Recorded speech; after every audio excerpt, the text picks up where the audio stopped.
در نبی پر پڑا رہوں گا، پڑے ہی رہنے سے کام ہوگا۔ اعوذ باللہ من الشیطان الرجیم، بسم اللہ الرحمن الرحیم۔ شروع کرتا ہوں اللہ تعالیٰ کے ببرکت نام سے جو خود محبت ہے اور محبت کرنے کو پسند فرماتا ہے۔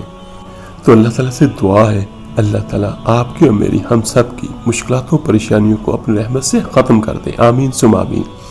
السلام علیکم ورحمۃ اللہ وبرکاتہ۔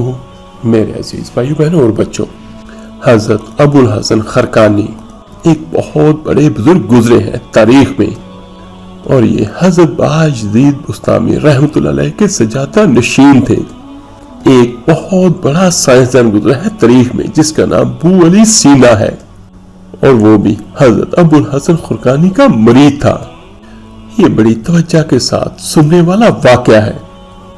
یہ دیکھیں کہ سائنسدان بھی بیت تھا، اور محمود غزنوی رحمۃ اللہ علیہ والی ہندوستان، وہ بھی حضرت سیدنا ابو الحسن خرقانی کا بیت تھا، اور اتنے بڑے آدمی تھے اللہ تعالیٰ نے انہیں بہت بلند مقام دیا تھا۔ انہوں نے اپنا جبہ دیا محمود غزنوی کو کہ جب کوئی مشکل آئے تو اس کو آگے رکھ کے اللہ سے دعا کرنا، اللہ تعالیٰ دعا کو قبول کرے گا۔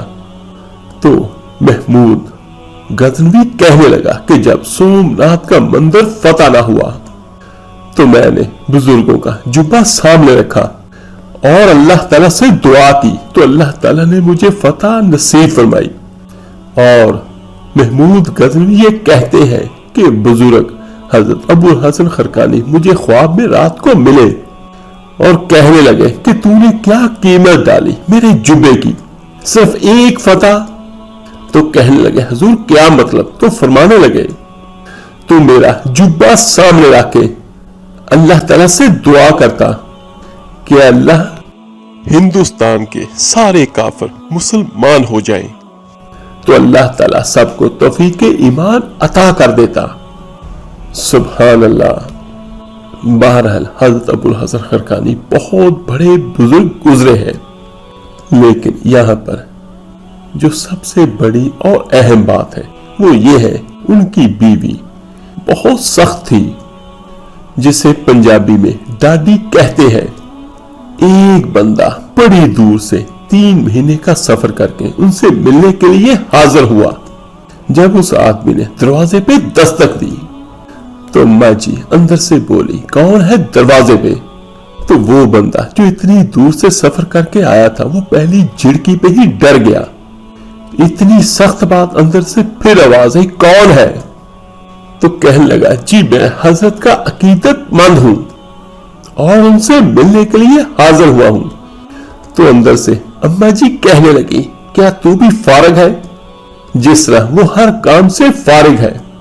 کیا تجھے بھی کوئی کام نہیں؟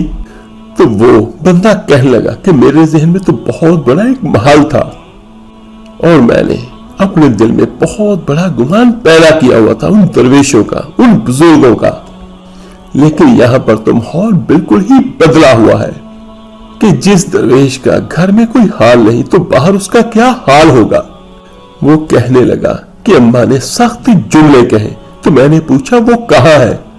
تو کہنے لگی اماں اندر سے کچھ اپنے 10 یا 15 مریدوں کو لے کے جنگل میں بیٹھا ہوگا اور اللہ اللہ اللہ ہو رہی ہوگی، جا تو بھی چلا جا اور دوبارہ دروازے کو مت کھٹکھٹانا۔ وہ کہتا ہے کہ میں بڑا پریشان ہوا ہوں جو مریدین تھا حضرت ابو الحسن خرقانی رحمۃ اللہ علیہ کا، کہ یہ کیا منظر ہے کہ گھر کے اندر اتنا سخت ماحول حضرت کا، کہ میں تو 3 مہینے کا سفر کر کے ان سے ملنے کے لیے حاضر ہوا تھا۔ اور پھر وہ کہنے لگا کہ پیری مریدی والا ذہن تو میرا بدل گیا، لیکن میں نے کہا چلو آیا ہوں زیارت تو کر لوں۔ وہ کہتے ہیں کہ میں نے جنگل کی جانب منہ کیا تو حضرت ابو الحسن خرقانی رحمۃ اللہ علیہ نظر آئے جو شیر پہ بیٹھے ہوئے تھے، اور شیر انہیں گھر کے دروازے تک چھوڑنے کے لیے آیا۔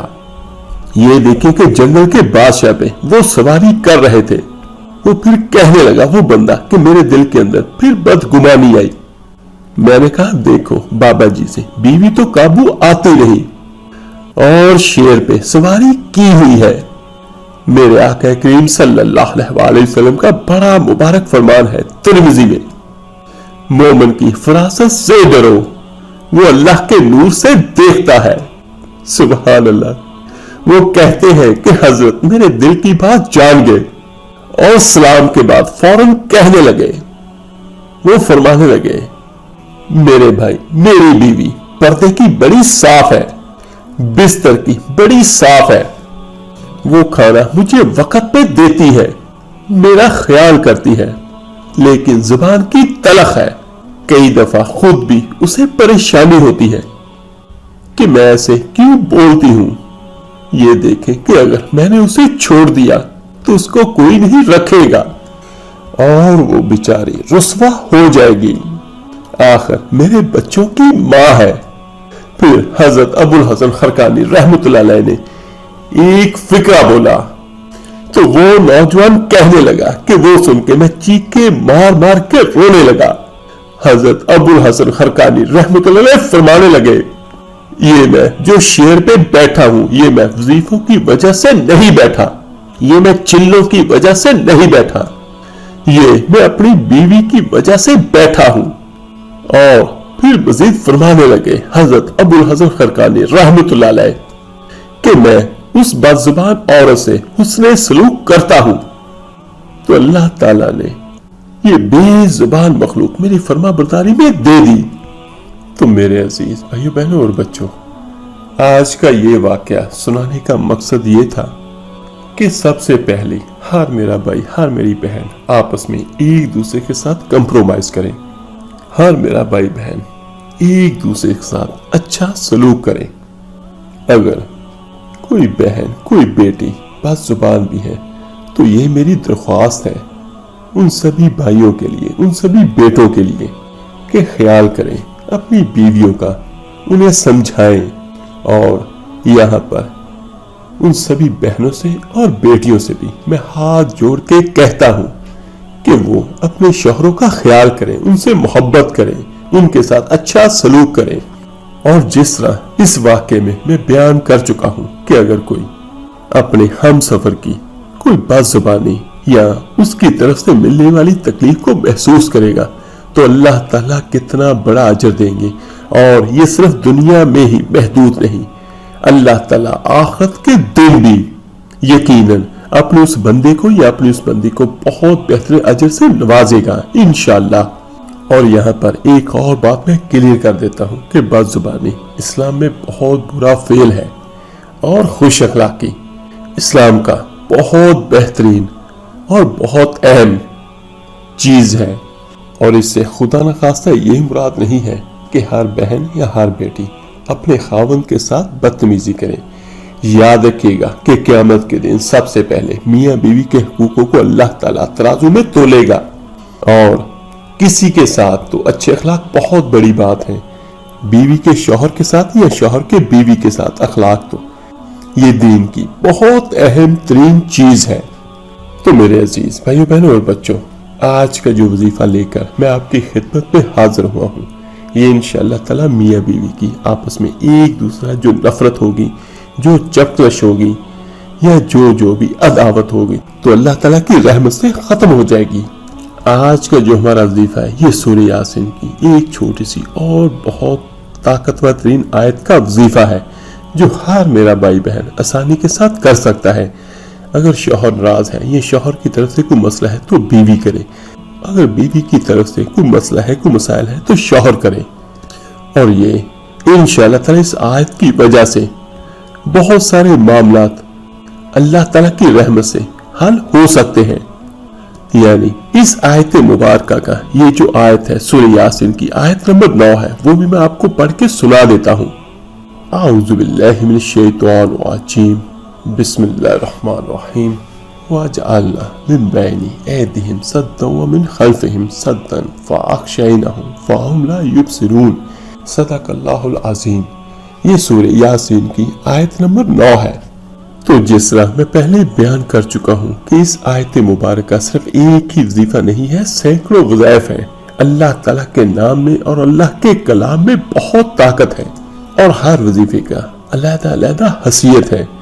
بہت ساری قرآن مجید کی آیتیں اور بہت سارے وظائف ایسے ہیں، وظیفہ ایک لیکن اس کے فائدے ہزاروں کیا بلکہ لاکھوں ہیں۔ یعنی جو آپ نیت کرو گے تو اللہ تعالیٰ کی رحمت سے آپ کا وہ کام ہو جائے گا۔ کسی بھی چیز کا اور وظائف میں سب سے اہم آپ کی نیت ہوتی ہے۔ تو یہاں پر اس ویڈیو میں جو اس آیت کے متعلق وظیفہ میں آپ کو بیان کرنے لگا ہوں، وہ خاص طور پر جو میں بیان کرنا چاہتا ہوں کہ انشاءاللہ تعالیٰ اس کی برکت سے میاں بیوی کی ایک مثالی محبت قائم ہو جائے گی انشاءاللہ، اور انشاءاللہ تعالیٰ ایسی محبت قائم ہوگی کہ لوگ مثالیں دیں گی آپ کی محبت کی، آپ کی چاہت کی۔ اور انشاءاللہ تعالیٰ یہ ایسا وظیفہ ہے جو زندگیوں میں خوشیوں کے رنگ بکھیر دے گا، اور محبتوں بری زندگی کے لیے یہ بہت زبردست وظیفہ ہے۔ اور انشاءاللہ تعالیٰ یہ ایسا وظیفہ ہے جو دلوں سے نفرتوں کو اکھاڑ پھینکے گا۔ اور ایسے وظیفے بیان کرنے کا مقصد یہ ہے کہ ہمارے المیہ ہے، ہمارے معاشرے کا، اور بہت سارے بھائی بہنیں اندرون ملک بھی اور بیرون ملک سے بھی پوچھتے ہیں ایسے وظائف کے متعلق۔ بہت ساری بہنیں اور بیٹیاں یہ کہتی ہیں کہ ہمیں اپنے شوہروں کی طرف سے پریشانی ہے، اور بہت سارے میرے بھائی اور بیٹے یہ کہتے ہیں کہ ہمیں اپنی بیویوں کی طرف سے بہت پریشانیاں ہیں، اور وہ یہ کہتے ہیں کہ ہماری زندگی بہت الجھی ہوئی ہے اور بہت پریشان ہے۔ تو ظاہر سی بات ہے کہ اگر اللہ تعالیٰ کی رحمت سے میاں بیوی کی آپس میں محبت ہو تو زندگی جنت کی مانند ہوتی ہے، اور اگر خدا نخواستہ میاں بیوی کی آپس میں ناراضگی رہے یا آپس میں چکلش رہے ایک دوسرے سے، اور ایک دوسرے کے دلوں میں ایک دوسرے کے خلاف نفرتیں رہیں، اور گھر میں لڑائی جھگڑے کی فضا قائم رہے، تو وہ زندگی جہنم کی طرح ہی لگتی ہے۔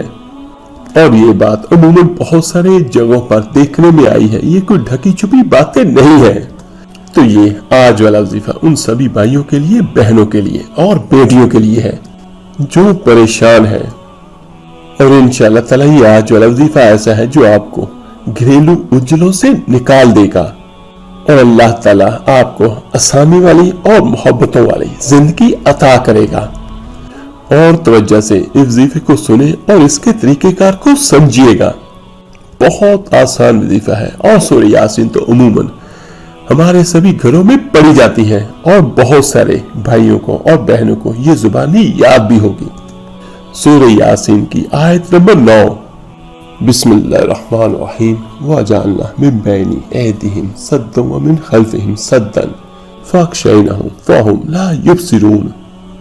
آپ نے اس کو 3 بار شروع میں یا 7 بار اور 3 بار یا 7 بار ہی آخر میں درود ابراہیمی نماز والا پڑھنا ہے، اور اس آیت کو آپ نے 21 بار صرف پڑھنا ہے، اور کسی میٹھی چیز پر دم کر دیں، وہ کوئی بھی میٹھی چیز ہو، چاہے وہ چینی ہو، چینی اگر چائے میں ڈال لیں، وہ مٹھائی ہو، یا کوئی بھی ایسی میٹھی چیز جو میاں اپنی بیوی کو یا بیوی اپنے شوہر کو کھلا سکے یا پلا سکے، تو اس پر آپ نے اس کو دم کرنا ہے، اور دن میں کسی وقت بھی اس کو ضرور کریں۔ اگر شوہر یہ سمجھتا ہے کہ میری بیوی کے اندر یہ خرابیاں ہیں اور ہماری زندگی محبت والی زندگی نہیں ہے اور وہ مجھ سے نفرت کرتی ہے، تو 21 بار اس کو اسی طرح پڑھیں، اور 21 دن تک لگاتار پڑھ کے اس کو دم کریں، اور دم کی ہوئی وہ چیز اپنی بیوی کو کھلائیں۔ لیکن سب سے پہلی بات کہ نماز کی پابندی کریں۔ ہاں، جن دنوں میں اللہ تعالیٰ کی طرف سے عورتوں پر نماز نہ ہو تو وہ نماز نہ پڑھیں، لیکن یہ عمل وہ پھر بھی کر سکتی ہیں زبانی، کیونکہ یہ آیت وہ ہے جو تقریباً ہم سب کو زبانی یاد ہوگی۔ اگر نہیں بھی یاد کسی بہن کو یا کسی بھائی کو تو اس کو یاد کر لیں، چھوٹی سی آیت ہے، اور اس کو 21 دن لگاتار کریں۔ 21 بار پڑھ کے اول آخر 3 بار یا 7 بار درود ابراہیمی نماز والا پڑھیں، اور 21 بار اس آیت کو پڑھ کے اس چیز پہ دم کریں جو آپ آسانی کے ساتھ کسی کو کھلا سکتے ہیں، اور اس کو آپ ایک دن میں 2 سے 3 بار بھی کر سکتے ہیں۔ اگر آپ یہ چاہتے ہو کہ میرا عمل زیادہ سے زیادہ ہو اور دیر پا ہو تو اس کو آپ ایک دن میں 2 سے 3 بار بھی کر سکتے ہیں، اور اس کو 21 دن کی بجائے آپ 41 دن تک بھی کر سکتے ہیں۔ اور جب بھی یہ عمل کریں تو اپنے ذہن میں یہ نیت رکھیں کہ میں اپنے شوہر کے لیے، یا شوہر یہ نیت رکھے کہ میں اپنی بیوی کے لیے یہ عمل کر رہا ہوں، تو اے میرے اللہ تو ہم دونوں میں پیار اور محبت عطا فرما۔ اور انشاءاللہ تعالیٰ یہ عمل اتنا زبردست ہے کہ جو بہنیں اپنے شوہروں کے ناجائز تعلقات کی وجہ سے پریشان ہیں تو انشاءاللہ تعالیٰ وہ بھی ختم ہو جائے گا، کیونکہ اس آیت مبارکہ کی برکت سے آپ کے شوہر آپ سے محبت کریں گے۔ تو انشاءاللہ تعالیٰ جب آپ سے محبت ہوگی اللہ تعالیٰ کے ببرکت کلام کی وجہ سے تو نفرتیں بھی ختم ہوگی، اور جو بد عادتیں ہوں گی وہ بھی انشاءاللہ تعالیٰ اللہ تعالیٰ کی رحمت سے ختم ہو جائیں گی۔ اور یہاں پر ایک بات ضرور کہنا چاہوں گا، یقیناً اللہ کے کلام میں اور اللہ کے کلام میں بہت برکت ہے، لیکن ان کا ہم صحیح معنوں میں فائدہ تبھی اٹھا سکتے ہیں جب ہم کسی بھی کام کو پورے یقین کے ساتھ کریں، اور جب بھی آپ یہ عمل کریں تو اس کے بعد ہاتھ اٹھا کے اللہ تعالیٰ سے دعا کریں، اپنی زندگی کی، اپنی خوشیوں کی، اپنے لیے کریں، اپنے بچوں کے لیے کریں، اپنی بیویوں کے لیے کریں، اور جو بیوی کرے وہ اپنے لیے دعا کرے، اپنے شوہر کے لیے کرے، اور اس عمل کو کیجئے۔ اور جہاں اپنے لیے دعا کیجئے تو وہاں پر باقی بھی سبھی بھائیوں بہنوں کے لیے ضرور دعا کیجئے گا۔ اللہ تعالیٰ سے دعا ہے اللہ تعالیٰ سبھی شادی شدہ جوڑوں کے دلوں کو ایک دوسرے کی محبت سے بھر دے، اور ان کو ہر طرح کی بد نظری سے بھی محفوظ رکھے، آمین ثم آمین۔ آپ میرے لیے دعا کیجئے گا، میں آپ سب کے لیے ضرور دعا کروں گا۔ اس ویڈیو کو لائک اور شیئر ضرور کیجئے گا صدقہ جاریہ سمجھ کر۔ تو ملتے ہیں جلدی انشاءاللہ تعالیٰ ایک نئی ویڈیو اور عمل کے ساتھ۔ اپنا بہت بہت خیر کیے گا۔ اللہ حافظ۔ صلی اللہ علیہ وسلم ابر کرم